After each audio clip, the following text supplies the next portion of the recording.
FCI AG3 technical post की तैयारी करना चाहते हैं तो किस तरह से आपको शुरुआत करनी चाहिए। और हाँ, अगर आपको कंप्यूटर का नॉलेज है तो वो भी यहाँ पे मैंडेटरी है, तो आपको कंप्यूटर का भी नॉलेज होना चाहिए। पहले तो अगर हम प्री की बात करते हैं, यानी कि फेज 1 की बात कर रहे हैं, प्री की बात कर रहे हैं, उसमें कौन कौन से सब्जेक्ट्स हैं, टाइम कितना मिलेगा। वहाँ पे देखो 15-15 मिनट मिलते थे जब हम प्री की बात कर रहे थे। यहाँ पे आप देखिए 20 मिनट आपको मिलेंगे। जो अगर हम जीके की बात करते हैं तो आप जो ल्यूसेंट की बुक है उसे आप बेसिकली फॉलो कर सकते हो। Hello everyone, welcome to the platform agriculture वाला।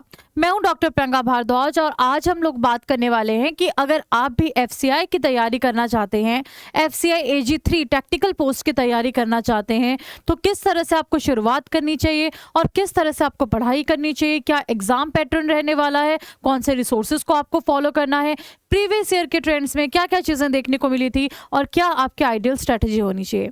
चलिए बात करते हैं FCI AG3 की पोस्ट के बारे में। तो सबसे पहले तो अगर हम AG3 की पोस्ट के बारे में बात करते हैं तो सबसे पहले तो आपका जो BSc है, अगर वो एग्रीकल्चर फील्ड से है, किसी रिकग्नाइज्ड यूनिवर्सिटी से है, या फिर अगर आपका BSc बॉटनी से, जोलॉजी से, बायोटेक्नोलॉजी से, बायोकेमिस्ट्री से, माइक्रोबायो से है, तो बिल्कुल आप इसके लिए एलिजिबल हैं। और हाँ, अगर आपको कंप्यूटर का नॉलेज है तो वो भी यहाँ पे मैंडेटरी है, तो आपको कंप्यूटर का भी नॉलेज होना चाहिए। दूसरी अगर हम बात करते हैं एग्जाम पैटर्न की, तो एग्जाम पैटर्न में इसकी दो चीजें हैं। पहला है आपका फेज 1 और दूसरा है फेज 2। आप ये भी बोल सकते हैं कि पहला है आपका प्री, जिसको आपको क्वालिफाई करना है, उसके बाद आता है आपका मेंस, और मेंस में आपके दो पेपर होने वाले हैं, एक पेपर 1 होने वाला है और एक पेपर 2 होने वाला है। ये दोनों पेपर ही आपके सेम डे पे होते हैं। तो अब क्या क्या हमें प्री और मेंस में देखने को मिलता है, इस बारे में बात करेंगे। सबसे पहले तो अगर हम प्री की बात करते हैं, यानी कि फेज 1 की बात कर रहे हैं, प्री की बात कर रहे हैं, उसमें कौन कौन से सब्जेक्ट्स हैं। इंग्लिश है, रीजनिंग है, क्वांट्स है, जनरल स्टडीज है। और जनरल स्टडीज में अगर आप देखोगे तो हिस्ट्री है, इंडियन इकोनॉमी है, देन आपका जियोग्राफी है, जनरल साइंस है। और ये सारी चीज़ें जो आप देख रहे हो, चाहे आप हिस्ट्री देख रहे हो, चाहे इकोनॉमिक्स देख रहे हो, चाहे आप जियोग्राफी देख रहे हो, ये सारी चीज़ें आपकी 8th लेवल तक की होगी। और इसमें जो क्वेश्चंस देखने को मिलेंगे वो होंगे 20 क्वेश्चंस। साथ ही साथ यहाँ पे करंट अफेयर्स के 5 क्वेश्चंस यहाँ पे आएंगे। ओवरऑल अगर हम बात करते हैं पूरे स्ट्रक्चर की, तो देखिए 25 नंबर की आपको इंग्लिश आएगी, 25 नंबर की रीजनिंग आएगी, 25 नंबर का आपका न्यूमेरिकल एप्टीट्यूड आएगा। यानी कि ये जो यहाँ पे 75 क्वेश्चंस आ रहे हैं, जो कि हर एक क्वेश्चन 1 नंबर का है, तो यहाँ पे जो 75 क्वेश्चंस आपको देखने को मिल रहे हैं, ये 75 क्वेश्चंस हैं क्वांट्स के, इंग्लिश के और रीजनिंग के। वही 3 सब्जेक्ट जो जनरली आप किसी भी कॉम्पिटिटिव एग्जाम की तैयारी के टाइम पढ़ते हो। तो बिल्कुल अगर आप किसी एग्जाम की तैयारी कर रहे हो तो जो आप पढ़ रहे हो क्वांट्स, रीजनिंग, इंग्लिश, उसको अच्छे से पढ़ते रहिए। सेम तीनों सब्जेक्ट आपको देखने को मिलेंगे। अब नया यहाँ पे क्या है, नई चीज़ है आपकी जनरल स्टडीज़। जनरल स्टडीज़ यहाँ पे 8th लेवल तक की बोली है, तो आपको अच्छे से जो 8th लेवल तक की स्टडीज़ हैं वो अच्छे से पढ़नी है। ये सोच के मत पढ़िएगा कि मुझे सिर्फ प्री क्वालिफाई ही करना है, ये सोच के पढ़िएगा, क्योंकि यही सब्जेक्ट्स आगे जो आपका मेंस का पेपर होगा वहाँ पे ये सब्जेक्ट्स भी आएंगे। वेटेज थोड़ा अलग हो जाएगा, लेकिन यही सब्जेक्ट्स आपको आगे मेंस के पेपर में भी देखने को मिलेंगे। तो बहुत बहुत अच्छे से शुरुआत से इसकी तैयारी बहुत अच्छी करिए। नाउ क्वेश्चंस इसके भी टोटल 25 आ रहे हैं। ओवरऑल देखेंगे 100 मार्क्स का पेपर होगा, 100 क्वेश्चंस आपको देखने को मिलेंगे, 1 घंटा आपको यहाँ पे दिया जाएगा। सेक्शन वाइज देखिए, इंग्लिश को 15 मिनट, रीजनिंग को 15 मिनट, न्यूमेरिकल एप्टीट्यूड को 15 मिनट, और जनरल स्टडीज के लिए अगेन आपको 15 मिनट का टाइम पीरियड दिया जाएगा। ये है आपका प्री का पेपर, जिसको हमने बोल दिया फेज 1। नाउ अब चलते हैं कि अगर आपको प्री की तैयारी करनी है तो कौन कौन सी चीज़ों का ध्यान रखना चाहिए। सबसे पहली बात, जिन्होंने प्री कभी पढ़ा ही नहीं या जिन्होंने कभी प्री की शुरुआत की ही नहीं, अभी तक नोटिफिकेशन नहीं आया है, तो आप अभी भी इसकी तैयारी कर सकते हैं, क्योंकि काफ़ी टाइम से नोटिफिकेशन नहीं आया है, तो हो सकता है इन फ्यूचर इसका नोटिफिकेशन आ जाए। तो सबसे पहले तो आपको जो क्वांट्स है और रीजनिंग है और इंग्लिश है, इसमें आपको क्या क्या देखना है। देखिए, नंबर सीरीज के जो क्वेश्चंस है जरूर प्रैक्टिस करिए, डाटा जो आपका इंटरप्रिटेशन है उसको जरूर देखिए, क्वाड्रेटिक इक्वेशंस को करिए, सिंप्लीफिकेशन को करिए, और बाकी जितने क्वांट्स में टॉपिक्स आते हैं उनको पक्का आप यहाँ पे पक्का कर लीजिए, सो दैट आगे जाके आप इस एग्जाम में अच्छा परफॉर्म कर पाएं। दूसरा, रीजनिंग में अगर हम बात करते हैं, चाहे सिटिंग अरेंजमेंट है, चाहे कोडिंग डी कोडिंग है, ब्लड रिलेशंस हैं, ये सारी चीज़ों को आपको अच्छे से यहाँ पे कवर करना है। और इंग्लिश की अगर हम बात करें तो कॉम्प्रिहेंशंस के ऊपर काम करना शुरू करिए, एरर डिटेक्शन करिए, सेंटेंस बनाइए, रीअरेंजमेंट्स करिए। हाँ, साथ ही साथ आपको न्यूज़पेपर को डेली पढ़ना शुरू कर देना है। तो इंग्लिश के लिए एक हैबिट बना लीजिए, ये आपको एफसीआई में ही नहीं बल्कि सारे एग्जाम्स में हेल्प करेगा कि इंग्लिश को पढ़ना शुरू करिए, न्यूज़पेपर रीडिंग शुरू करिए और बेसिक से बिल्कुल शुरू करिए, बिल्कुल जीरो से, बेसिक से शुरू करिए हर एक चीज़, जहाँ पे भी आपको ईजी लगता है।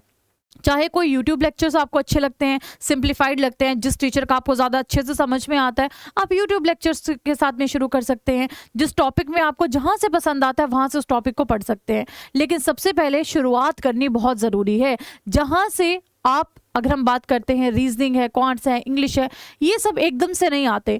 इन तीनों की अगर हम बात करें तो इन तीनों ही सब्जेक्ट्स में प्रैक्टिस इज मस्ट, प्रैक्टिस करना बहुत ज़रूरी है। तो इसीलिए सबसे पहले तो शुरुआत करो, चीज़ों को सीखो और उस पर मल्टीपल प्रैक्टिस करो। प्रैक्टिस भी आपको किस तरह से करनी है, टाइम के साथ में प्रैक्टिस करनी है, टाइम बेस्ड यहाँ पे आपको प्रैक्टिस करनी है। दूसरी बात करते हैं मेंस की। मेंस में हमने क्या कहा, पेपर 1 है, पेपर 2 है। पेपर 1 में अगर आप देखेंगे 120 क्वेश्चंस आएंगे जो कि एमसीक्यूज होंगे।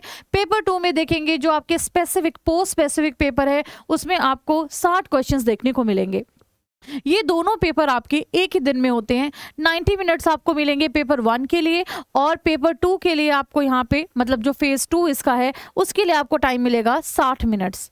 अब इसमें देखो, जो आपका मेंस है, मेंस में सबसे पहले देखिए आप फेज, अगर हम बात करते हैं फेज 2 की या मेंस में हम पेपर 1 की बात करते हैं, तो पेपर 1 में क्या है आपका, एक तो इंग्लिश का टेस्ट है, देन रीजनिंग है, देन न्यूमेरिकल एप्टीट्यूड है, वही सब जो प्री में था। दूसरा देखिए जनरल स्टडीज है, जहाँ पे इंडियन हिस्ट्री है, इकोनॉमी है, ज्योग्राफी है, अगेन 25 क्वेश्चंस हैं। लेकिन एक चीज़ का ध्यान रखिए, ये 10th लेवल तक का है, यानी कि 10th लेवल तक का आपको अच्छे से पढ़ लेना है। करंट अफेयर, वहाँ पे भी 5 क्वेश्चंस थे, यहाँ पे भी 5 क्वेश्चंस आएंगे। यहाँ पे एक नया सब्जेक्ट ऐड हो जाएगा और वो है कंप्यूटर अवेयरनेस, जिसके आपको 5 क्वेश्चंस देखने को मिलेंगे। ओवरऑल वेटेज को अगर आप देखोगे 25-25-25, यहाँ पे इसकी वेटेज हो जाएगी 45। टोटल 120 क्वेश्चंस होंगे जो कि आपके 120 मार्क्स के होंगे। इंग्लिश को छोड़ के सब कुछ आपका बायलिंगुअल में आएगा। बहुत सारे बच्चे बोलते हैं पेपर हिंदी में होगा, इंग्लिश में होगा, तो यहाँ पे जो पेपर रहने वाला है आपका कैसा होगा, बायलिंगुअल पेपर आपको यहाँ पे देखने को मिलेगा। इंग्लिश वाला इंग्लिश में ही रहेगा। टाइम कितना मिलेगा, वहां पे देखो 15-15 मिनट मिलते थे जब हम प्री की बात कर रहे थे। यहाँ पे आप देखिए 20 मिनट आपको मिलेंगे, और लास्ट में अगर आप देखोगे 45 क्वेश्चंस के लिए 30 मिनट मिलेंगे। ओवरऑल अगर देखोगे तो आपको 90 मिनट के अंदर 120 क्वेश्चंस को सॉल्व करना है, जिसमें ये सारे सब्जेक्ट रहने वाले हैं। दूसरी बात करते हैं पेपर 2 की। पेपर 2 में अगर हम देखेंगे तो जैसे कि हमने बात किया कि जो पोस्ट स्पेसिफिक पेपर है वो देखने को मिलेगा। तो एफसीआई में भी क्या होता है, जोन वाइज पेपर होता है ना, जोन वाइज भी होता है और साथ में पोस्ट स्पेसिफिक भी देखना पड़ता है। पोस्ट स्पेसिफिक अगर आप देखोगे, अगर आप एग्रीकल्चर को बिलोंग करते हो तो आपके पास में ऑप्शन होता है, एग्रीकल्चर के साथ में बॉटनी और जूलॉजी में दे सकते हो, या एग्रीकल्चर के साथ में फिजिक्स या केमिस्ट्री में आप पेपर दे सकते हो। तो यहाँ पे ना 60 क्वेश्चंस रहेंगे जो कि आपके 120 मार्क्स के रहेंगे, और 1 घंटे का टाइम ड्यूरेशन आपको देखने को मिलेगा। तो चाहे आप एग्रीकल्चर के साथ बॉटनी या जूलॉजी पढ़ रहे हो या एग्रीकल्चर के साथ में केमिस्ट्री या फिजिक्स पढ़ रहे हो, दोनों में से आपका एग्रीकल्चर जो है आपका कॉमन रहेगा, बाकी 2 सब्जेक्ट्स को आपको सेलेक्ट करना पड़ेगा।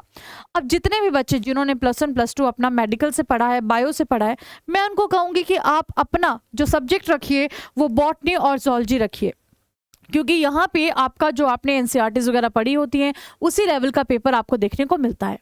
नाउ अब थोड़ा सा और भी बात कर लेते हैं टॉपिक में, जैसे कि अगर हम बात करते हैं क्वांट्स की या रीजनिंग की, जो आपको पेपर 2 में भी देखने को मिल रहा है, तो इसके लिए आप जैसे RS अग्रवाल की बुक है उसको आप फॉलो कर सकते हैं, है ना। और साथ में अगर हम बात करते हैं इंग्लिश की, तो इंग्लिश के लिए मैंने आपको कह दिया कि फंडामेंटल बुक्स को आप पढ़ना शुरू करिए, है ना। आजकल आप देखेंगे जो एनसीईआरटीज़ भी आ रही हैं, बहुत बढ़िया आ रही हैं, तो उन बुक्स को आप बिल्कुल बेसिक से पढ़ना शुरू कर सकते हैं। या फिर जहाँ पे आपको लगता है कि मुझे एक टीचर का बड़े अच्छे से समझ में आ रहा है, तो वहाँ से भी आप उन लेक्चर्स को क्या कर सकते हो, फॉलो कर सकते हो। दूसरा अगर हम बात करते हैं तो यहाँ पे हमने कहा कि एक तो आपको जनरल नॉलेज के बारे में पता होना चाहिए, थोड़ा सा आपको कंप्यूटर का यहाँ पे नॉलेज होना चाहिए, क्योंकि कंप्यूटर के भी 5 क्वेश्चंस आपको देखने को मिल रहे हैं। साथ ही साथ 8th से 10th लेवल तक की आपको चीज़ें यहाँ पे आनी चाहिए। तो सबसे बेस लेयर की अगर मैं बात करूं, सबसे मेन चीज़ क्या है कि आपकी जो एनसीईआरटी की बुक है उसे ज़रूर आप फॉलो करिए। अगर हम जनरल साइंस की बात करते हैं, एनसीईआरटी की बुक जो है वो सफिशिएंट है, अच्छे से उसको पढ़िए, डेप्थ में पढ़िए, आपका जो फेज़ 1 का काम है वो एनसीईआरटी की बुक से हो जाएगा। ठीक है, तो क्लास 8 तक की, क्लास 9th, क्लास 10th, यहाँ पे अप टू क्लास 10th की जो आपका एनसीईआरटी की बुक्स हैं पर्टिकुलर सब्जेक्ट के लिए, जैसे जनरल साइंस के लिए, इसको आपको अच्छे से फॉलो कर लेना है। दूसरा आपको क्या करना है कि जो अगर हम जीके की बात करते हैं तो आप जो ल्यूसेंट की बुक है उसे आप बेसिकली फॉलो कर सकते हो, लेटेस्ट एडिशन को देख सकते हो। तीसरा क्या आता है कि आपको डेली क्या करना है, न्यूज़पेपर करना है। न्यूज़पेपर से आपका इंग्लिश का कमांड भी अच्छा रहेगा और करंट अफेयर्स भी आपके कवर हो जाएंगे। ये 3 चीज़ें आपको इस जर्नी में बिल्कुल अच्छे से ध्यान में रखनी है।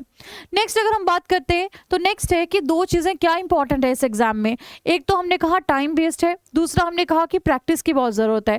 तो यहाँ पे आपको टाइम बेस्ड प्रैक्टिस करनी है, स्पीड रखनी है, स्पीड के साथ एक्यूरेसी रखनी है। तो वो किस तरह से होगा कि आपको यहाँ पे ना एक रूल बनाना पड़ेगा कि मुझे टाइम बाउंड प्रैक्टिस करनी है। अगर मान लीजिए कुछ 25 क्वेश्चंस मुझे देखने को मिल रहे हैं और यही 25 क्वेश्चंस को मुझे 15 मिनट में सॉल्व करना है, तो खुद को एक असाइनमेंट दीजिए जहाँ पे 25 क्वेश्चन रखिए और 15 मिनट के अंदर अंदर उनको क्या करिए, सॉल्व करने की कोशिश करिए। और अगर आपको लग रहा है कि मुझे कोई पर्टिकुलर क्वेश्चन को सॉल्व करने के लिए, अब क्योंकि 25 क्वेश्चंस के लिए 15 मिनट ही है सिर्फ, अगर आपको लगता है मुझे किसी क्वेश्चन को सॉल्व करने के लिए 1 मिनट, 1.5 मिनट या उससे ज़्यादा लग रहा है, तो उसका मतलब है आपको और भी अच्छे से प्रैक्टिस की ज़रूरत है। ठीक है, क्योंकि वहाँ पे भी ऐसा ही होने वाला है। दूसरी बात करते हैं कि आपको एक्यूरेसी का ध्यान रखना है। ऐसा नहीं रखना है कि इसका अच्छा ये होगा और फटाफट से तुक्का मार दिया, गैस वर्क कर दिया। नहीं, जो काम करो उसको एक्यूरेसी के साथ में करो। जहां पे लगता है कि ये थोड़ा कंफ्यूजिंग है, मुझे नहीं आता है, फिलहाल उसको छोड़ दीजिए, अगला सॉल्व करके दोबारा जो नहीं आता है उस पर काम करिए ताकि आपका टाइम बच सके। नेक्स्ट अगर हम बात करते हैं तो सेल्फ स्टडी अगर आप करते हैं तो सेल्फ स्टडी किस तरह से करनी चाहिए। सबसे पहले आपको देखना है कि पीवाईक्यूज में क्या क्या चीज़ें आई हैं। जैसे अगर मैं पीवाईक्यूज की बात करती हूँ, सबसे पहले तो आपने देखा होगा जो बहुत पहले इसका जब पेपर हुआ था, तो क्योंकि यहाँ पे जो जॉब है वहाँ पे आपको गोडाउन्स वगैरह में बेसिकली जितने भी स्टोरेज वगैरह से रिलेटेड आपको क्वालिटी ऑफिसर्स की तरह काम करना पड़ता है। तो वहाँ पे प्रोटेक्शन से रिलेटेड काफ़ी सारे क्वेश्चंस आए थे। पिछली बार भी आप देखोगे एंटोमोलॉजी से काफ़ी सारे क्वेश्चंस पूछे गए थे। तो सबसे पहले तो अगर पीवाईक्यू आपको मिलते हैं तो सबसे पहले तो आपको पीवाईक्यू का पास्ट ईयर का जो बेसिकली पेपर है उसका एनालिसिस करना चाहिए। ठीक है, दूसरी बात अगर हम करें तो आपको सोर्सेज देखने चाहिए कि मुझे कहाँ से पढ़ना है। हर एक जो सब्जेक्ट है उसके प्रॉपर सोर्सेज बना लीजिए कि ये वाला सब्जेक्ट मुझे एनसीईआरटी से कवर करना है, ये वाला ल्यूसेंट की बुक से कवर करना है, ये वाला सब्जेक्ट मुझे एग्रीकल्चर का किसी और बुक से कवर करना है। तो सोर्सेज को अपने अलाइन कर लीजिए। तीसरा आपको क्या करना है कि टारगेट रीडिंग करनी है। ये सोच के मत बैठिए कि अभी तो नोटिफिकेशन नहीं आया है, बाद में पढ़ूंगा। अभी से पढ़ना शुरू कर दीजिए ताकि इन बिटवीन अगर कोई और एग्जाम आए आप उसको भी दे पाएं, तो आपका कॉन्फिडेंस लेवल भी बढ़ेगा और साथ ही साथ जब इसकी वैकेंसी भी आएगी तो उस टाइम पे इस एग्जाम को भी दे दीजिएगा। नेक्स्ट अगर हम बात करते हैं तो टाइम बाउंड प्रैक्टिस आपको करनी है। ऐसा नहीं करना है कि बस क्वेश्चंस को सॉल्व किए जा रहे हैं, ना कोई टाइम लिमिट रखी है ना कुछ। क्योंकि देखिए 25 क्वेश्चंस को सॉल्व करने के लिए आपको 10 मिनट भी लग सकते हैं, 25 क्वेश्चंस को सॉल्व करने के लिए आपको 2 घंटे भी लग सकते हैं। पेपर में आपको इतना टाइम नहीं मिलेगा, तो जितना टाइम पेपर में लिमिटेड है उस हिसाब से आपको एक्यूरेसी के साथ टाइम बाउंड प्रैक्टिस यहाँ पे करनी पड़ेगी। नेक्स्ट अगर हम बात करते हैं तो कॉमन चीज़ देखिए, जैसे अगर कोई मान लीजिए बॉटनी में या जूलॉजी में पेपर देते हैं तो कुछ टॉपिक्स 11th के और 12th के बिल्कुल जो आपका एग्रीकल्चर है उसके साथ कॉमन है। जैसे जेनेटिक्स वाला जो पोर्शन है एग्रीकल्चर का, कंप्लीटली जो आप अपना 11th-12th के एनसीईआरटीज में पढ़ते हैं या 9th-10th में पढ़ते हैं, मेंडल इनहेरिटेंस वगैरह, वो सब कुछ कॉमन रहेगा। वैसे आप 11th में जैसे पढ़ते हैं लाइफ प्रोसेसेस के बारे में, फोटोसिंथेसिस पढ़ते हो, रेस्पिरेशन वगैरह के बेसिक्स पढ़ते हो, वो सारी की सारी चीज़ें आपको प्लांट फिजियोलॉजी में देखने को मिल जाएंगी एग्रीकल्चर में, तो आधा पोर्शन वहाँ से कवर हो जाएगा। वैसे अगर आप बेसिक्स ऑफ बायोकेमिस्ट्री की बात करते हो तो बायोकेमिस्ट्री जो आपने पहले पढ़ा होता है और जो बायोकेमिस्ट्री एग्रीकल्चर का है बिल्कुल वो सेम है, तो वहाँ से भी आपके बहुत सारे टॉपिक्स यहाँ पे कवर होने वाले हैं।